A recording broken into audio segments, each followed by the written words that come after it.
നല്ല ഫ്രഷ് അയില കിട്ടിയിട്ടുണ്ട്. ഇത് 200 രൂപയുടെ അയിലാണ് കേട്ടോ, 1 കിലോത്തിൽ മേലെ ഉണ്ടെന്ന് പറഞ്ഞു. അപ്പോൾ ഇന്ന് നമുക്ക് വേറൊരു വെറൈറ്റി കറി വെക്കാം.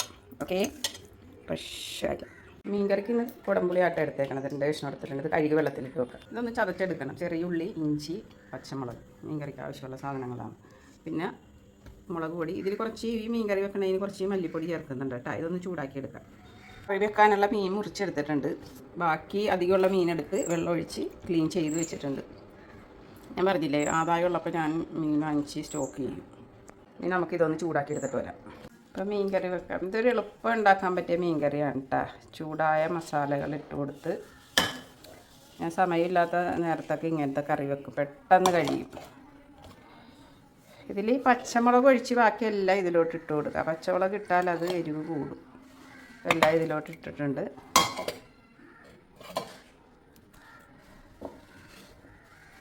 ആവശ്യത്തിന് ഉപ്പ്,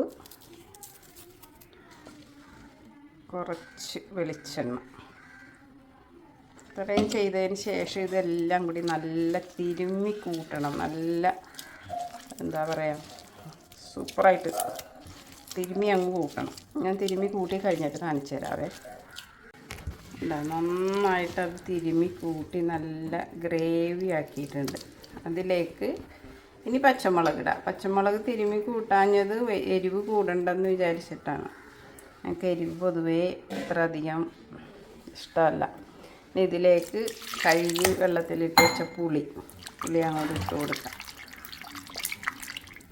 ചാറിനാവശ്യമുള്ള വെള്ളം ഒഴിച്ചിട്ടുണ്ട്. ഇനി അതിലേക്ക് മീൻ ഇട്ട് കൊടുക്കാം.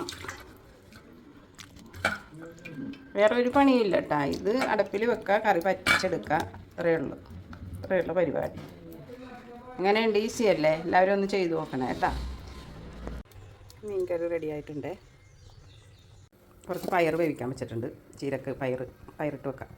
പൊന്നാങ്കണ്ണി ചീര കുറച്ച് പറിച്ച് കഴുകി ക്ലീൻ ചെയ്ത് തണ്ടൊക്കെ കളഞ്ഞ് വെച്ചിട്ടുണ്ട്. ഇതൊന്ന് അരിഞ്ഞെടുക്കണം. ഇനി സവാള അരിഞ്ഞ് വെച്ചിട്ടുണ്ട്. 2 വെളുത്തുള്ളി ചതച്ച് വെച്ചിട്ടുണ്ട്. ചീരക്കുള്ള പച്ചമുളകൊന്ന് ചതച്ചെടുക്കാം. അതിലേക്ക് കുറച്ച് തേങ്ങയും കൂടി ചേർത്ത് പതുക്കി ഒന്ന് ചതച്ചെടുക്കണം. ഇതെല്ലാകുമ്പോൾ നമുക്ക് കുറച്ച് ചതച്ചെടുക്കാനൊക്കെ സുഖം.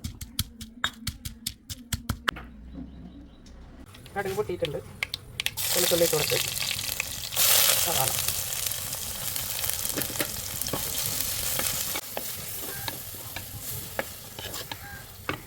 ഇതിലേക്ക് നാളികേരം ഇട്ട് കൊടുക്കാം. ചതച്ചതാണ് കേട്ടോ. ഇപ്പോഴും ഞാൻ ചതക്കാറില്ല, ഇന്നൊന്ന് ചതച്ചത്. ഇതിലേക്ക് അരിഞ്ഞു വെച്ച ചീര ഇട്ട് കൊടുക്കാം. Mix well. ചീര വെന്തിട്ടുണ്ടാകും. അപ്പോൾ നമുക്കതിലേക്ക് ചെറുപയർ വേവിച്ച് വെച്ച് ഇട്ട് കൊടുക്കാം.